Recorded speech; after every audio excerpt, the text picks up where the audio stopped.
کہ جب ان لوگوں پر کوئی مصیبت واقع ہوتی ہے تو کہتے ہیں کہ ہم اللہ ہی کا مال ہیں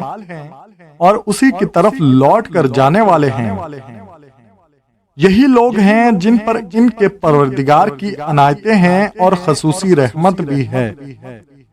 اور یہی سیدھے رستے پر ہیں۔ بے شک کوہ صفا اور مروہ اللہ کی نشانیوں میں سے ہیں، تو جو شخص خانہ کعبے کا حج یا عمرہ کرے اس پر گناہ نہیں کہ دونوں کے درمیان چکر لگائے، بلکہ یہ ایک نیا کام ہے، اور جو کوئی نیک کام کرے تو اللہ قدردان ہے،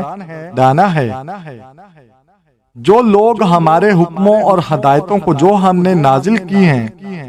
کسی غرض فاسد سے چھپاتے ہیں، باوجود یہ کہ ہم نے ان لوگوں کے سمجھنے کے لیے اپنی کتاب میں کھول کھول کر بیان کر دیا ہے، ایسوں پر اللہ اور تمام لعنت کرنے والے لعنت کرتے ہیں۔ ہاں، جو توبہ کرتے ہیں اور اپنی حالت درست کر لیتے ہیں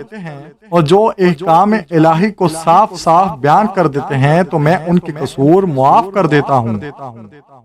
اور میں بڑا معاف کرنے والا، بڑا مہربان ہوں۔